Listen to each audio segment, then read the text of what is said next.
ಎಲ್ಲ ಮಾಧ್ಯಮ ಮಿತ್ರರಿಗೆ ನನ್ನ ವಿಶೇಷವಾಗಿರ್ತಕ್ಕಂಥ ಗೌರವವನ್ನು ಈ ಸಂದರ್ಭದಲ್ಲಿ ಕೊಡ್ತಾ ನನ್ನ ಇಲಾಖೆ ಬಗ್ಗೆ ಅಪ್ಡೇಟ್ಸಿಗೆ ಕೆಲವು ವಿಚಾರಗಳನ್ನು ಮತ್ತು ಕೆಲವು ಪ್ರಶ್ನೆಗಳನ್ನು ಮಧ್ಯ ಕೆಲವು ಕೇಳ್ತಾ ಇದ್ದೀರಿ ನೀವೆಲ್ಲ ಬೈಟ್ಸಿಗೆ ಬಂದಾಗ ಬೇರೆ ಬೇರೆ ಸಂದರ್ಭದಲ್ಲಿ. ಆದರೆ ಕೆಲವು ವಿಚಾರಗಳನ್ನು ನಾನು ಕಂಪ್ಲೀಟಾಗಿ ಕೊಟ್ಟಿರಲಿಲ್ಲ ಆ ಸಂದರ್ಭದಲ್ಲಿ. ಕೆಲವು ವಿಚಾರನ ಒಂದೆರಡು ವಿಚಾರಗಳನ್ನು ಭಾಳ ಮುಖ್ಯವಾಗಿ ನಾನು ಹೇಳಲಿಕ್ಕೆ ಇಷ್ಟಪಡ್ತೀನಿ. ಒಂದು ಅಫ್ಕೋರ್ಸ್ ತುಂಬ ಸಂತೋಷ ಏನು ಅಂತ ಹೇಳಿದರೆ ಈ 3 ಎಕ್ಸಾಮ್ ಪಾಲಿಸಿ ಒಳ್ಳೆ ರಿಸಲ್ಟ್ಸ್ನು ಕೂಡ ಕೊಟ್ಟಿದೆ. ನಾವು ಬೇರೆ ಬೇರೆ ಸಂದರ್ಭದಲ್ಲಿ ತಮ್ಮನ್ನು ಭೇಟಿ ಮಾಡಿದಾಗ ಮುಂಚೆ ಒಂದು ವರ್ಷ ಈ ಇಲಾಖೆಯ ಸಮಸ್ಯೆಯನ್ನು ಅರ್ಥ ಮಾಡಿಕೊಂಡಾಗ ಮೇಯ್ನ್ ಪ್ರಾಬ್ಲಮ್ ಏನು ಅಂಥೇಳಿ ನಾವು ತೊಗೊಂಡಿರ್ತಕ್ಕಂಥದ್ದು ಏನು ಅಂತ ಹೇಳಿದರೆ ಸ್ವಲ್ಪ ಈ ಪರೀಕ್ಷೆಯ ವ್ಯವಸ್ಥೆಯಲ್ಲಿ ಏನು ಅವ್ಯವಸ್ಥೆ ಇತ್ತು ಅದನ್ನು ಸುಧಾರಣೆ ತರಬೇಕಾಗ್ತದೆ. ಆವಾಗ ನಮಗೆ ಗೊತ್ತಾಗ್ತದೆ ಯಾವ ಮಟ್ಟದಲ್ಲಿ ನಾವಿದ್ದೀವಿ ಅಂಥೇಳಿ. ಅದು ನಾವು ಇಲಾಖೆಯಲ್ಲಿ ಬಂದಾಗ ಸುಮ್ಮನೆ ನಾವು ಏನು ರಿಸಲ್ಟ್ ಬರುತ್ತೆ ಅದ್ರ ಮೇಲೆ ಪ್ರೋಗ್ರೆಸ್ ಮಾಡ್ಕೊಂಡು ಹೋಗೋದು ಒಂದು ಭಾಗ. ಆದರೆ ಆ ಎಕ್ಸಾಮ್ ಮಾಡೋ ಸಂದರ್ಭದಲ್ಲಿ ಏನು ತಪ್ಪುಗಳು ನ್ಯೂನತೆಗಳು ಇಲ್ಲಾಂದರೆ ಮ್ಯಾಲ್ ಪ್ರಾಕ್ಟೀಸಸ್ ಇತ್ತು ಅದನ್ನು ಸಂಪೂರ್ಣವಾಗಿ ಹತೋಟಿಗೆ ತರ್ತಕ್ಕಂಥದ್ದು ವ್ಯವಸ್ಥೆಯಲ್ಲಿ ತುಂಬ ಚರ್ಚೆಗಳಾಗಿದ್ದವು ಮುಂಚೆ. ಅದು ಇಲಾಖೆಯಲ್ಲಿ ನಾನು ವಹಿಸ್ಕೊಳ್ಳೋಕ್ಕಿಂತ ಮುಂಚೆನೂ ಕೂಡ ಎಕ್ಸಾಮಿನೇಷನಲ್ಲಿ. ಬಟ್ ಅದು ಸ್ವಲ್ಪ ದುರಂತನೇ. ಅದು ಯಾಕೆಂತ ಹೇಳಿದರೆ ಮಕ್ಕಳಿಗೆ ಬೇರೆ ವ್ಯವಸ್ಥೆಯಲ್ಲಿ ಅವರು ಪಾಸ್ ಆಗಿಬಿಟ್ರೆ ಅವ್ರ ಜೀವನದಲ್ಲಿ ತೊಂದರೆ ಆಗ್ತದೆ. ಅವರಿಗೆ ಮುಂದೆ ಅವ್ರು ಹೈಯರ್ ಇದಕ್ಕೆ ಹೋಗ್ಬೇಕಂತ ಅದಕ್ಕೆ ಎಲ್ಲ ಮಕ್ಕಳಿಗೂ ಕೂಡ ಒಂದು ಕನಸು ಇಟ್ಕೊಂಡಿರ್ತಾರೆ. ಆ ಕನಸಿಗೆ ವ್ಯವಸ್ಥೆಯಲ್ಲಿ ನಾವೇ ತಪ್ಪು ಮಾಡ್ದಂಗೆ ಆಗ್ತದೆ. ಅದನ್ನು ಕರೆಕ್ಟಾಗಿ ಇಲಾಖೆಯಲ್ಲಿ ಕ್ಯಾಚ್ ಆದರೂ ಕೂಡ ಅದನ್ನು ಅನುಷ್ಠಾನ ಮಾಡಿರಲಿಲ್ಲ. ಅದಕ್ಕೆ ವೆಬ್ಕಾಸ್ಟಿಂಗ್ ಮಾಡಿ ಏನು ಪರೀಕ್ಷೆಯ ಒಂದು ಪವಿತ್ರತೆಯನ್ನು ಸ್ಯಾಂಟಿಟಿ ಆಫ್ ಎಕ್ಸಾಮ್ನ ಕಾಪಾಡಬೇಕು ಅಂತ ಹೇಳಿ ವೆಬ್ಕಾಸ್ಟಿಂಗ್ ಮೂಲಕ ಅದನ್ನು ಒಂದು ಹಂತಕ್ಕೆ ತಂದಾಗ ಆಬ್ವಿಯಸ್ಲಿ ಯಾಕೆಂದರೆ ನಮ್ಮ ಕಣ್ಮುಂದೆ ನಮ್ಮ ಹಣೆ ಬರ ಗೊತ್ತಾದಾಗ ಅದು ಅನಿವಾರ್ಯವಾಗಿ ಅದು ರಿಸಲ್ಟ್ ಕೂಡ ಬಿದ್ದಿರ್ತಕ್ಕಂಥದ್ದು ನಮಗೆ ಗೊತ್ತಿದೆ. ಚರ್ಚೆ ಆಯಿತು. ನೀವು ಕೂಡ ನಮಗೆ ಸಾಕಷ್ಟು ಪ್ರಶ್ನೆಗಳನ್ನು ಹಾಕಿದ್ರಿ. ಎಷ್ಟೇ ಪ್ರಶ್ನೆ ಏನೇ ಹಾಕಿದ್ರೂ ಮಕ್ಕಳಿಗೆ ಸಹಾಯ ಮಾಡಲೇಬೇಕಾಗಿತ್ತು, ಏನು ಮಾಡೋಕ್ಕಾಗಲಿಲ್ಲ. ಅದಾದ ಮೇಲೆ ಅವಕಾಶಗಳ ಕೊರತೆ ಒಂದು ಕಡೆಗೆ, ಎಕ್ಸಾಮಿನೇಷನ್ ಸ್ಟ್ರಿಕ್ಟ್ ಮಾಡೋದು ಒಂದು ಕಡೆಗೆ, ಎಕ್ಸಾಮಿನೇಷನ್ ಸ್ಟ್ರಿಕ್ಟ್ ಮಾಡೋದು ಮತ್ತು ಕಲಿಕೆಯಲ್ಲಿ ಸುಧಾರಣೆ ತರ್ತಕ್ಕಂಥದ್ದು. ಸೊ ಇದರಲ್ಲಿ ಒಂದೇ ಒಂದು ಇಶ್ಯೂ ಮೇಲೆ 2 ಕರೆಕ್ಷನ್ಸ್ ಆಯಿತು. ಒಂದು ಎಕ್ಸಾಮಿನೇಷನ್ ಚೆನ್ನಾಗಿ ನಡೀತು ವೆಬ್ಕಾಸ್ಟಿಂಗಲ್ಲಿ.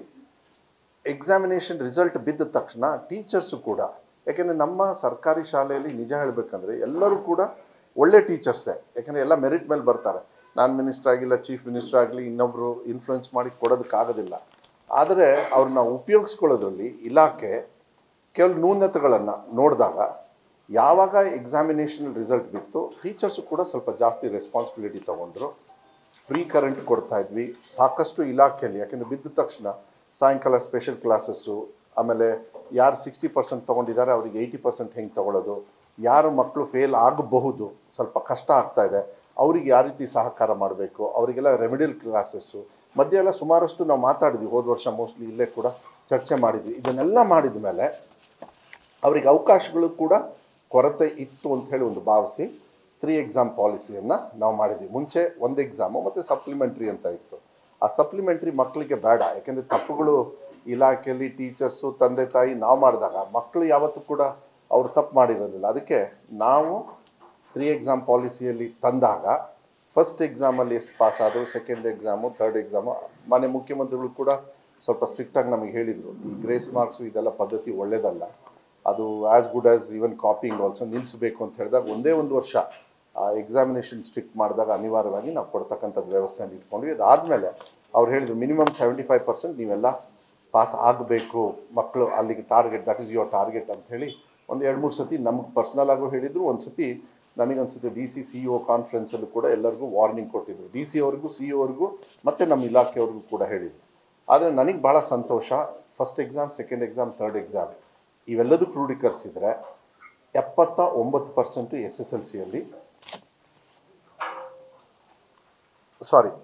SSLCಯಲ್ಲಿ 79.71 ಅಂದರೆ ರಿಪೀಟರ್ಸ್ ಇರ್ಬೋದು ಮತ್ತು ಫೇಲ್ ಇನ್ನೂ ಪಾಸ್ ಆಗದೇ ಇರೋರು ಇವ್ರದ್ದೆಲ್ಲ ತೊಗೊಂಡ್ರೆ, ಎಲ್ಲರದ್ದು ತೊಗೊಂಡ್ರೆ.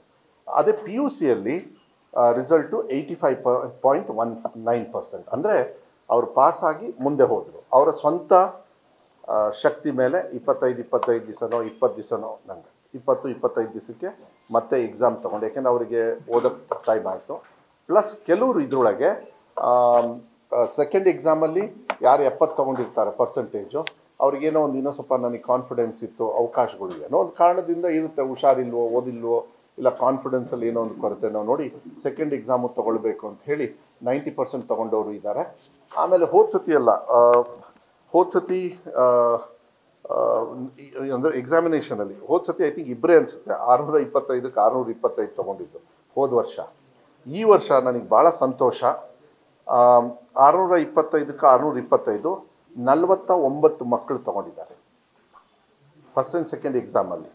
ಆ ಥರ್ಡ್ ಎಕ್ಸಾಮಲ್ಲಿ 4 ಸ್ಟೂಡೆಂಟ್ಸು ಮತ್ತು 4 ಸ್ಟೂಡೆಂಟ್ ಇದರೊಳಗೆ ಗೌರ್ಮೆಂಟ್ ಸ್ಕೂಲಲ್ಲಿ 625ಕ್ಕೆ 625 ತೊಗೊಂಡಿರ್ತಕ್ಕಂಥದ್ದು. ಅಂದರೆ ಅಲ್ಲೇ ನಿಮಗೆ ಗೊತ್ತಾಗುತ್ತೆ ಇಂಪ್ರೂವ್ಮೆಂಟು, ಚಾಲೆಂಜಸ್ಸು ಮತ್ತು ಹೌ ಸಕ್ಸಸ್ಫುಲ್ ದಿಸ್ ಇಸ್.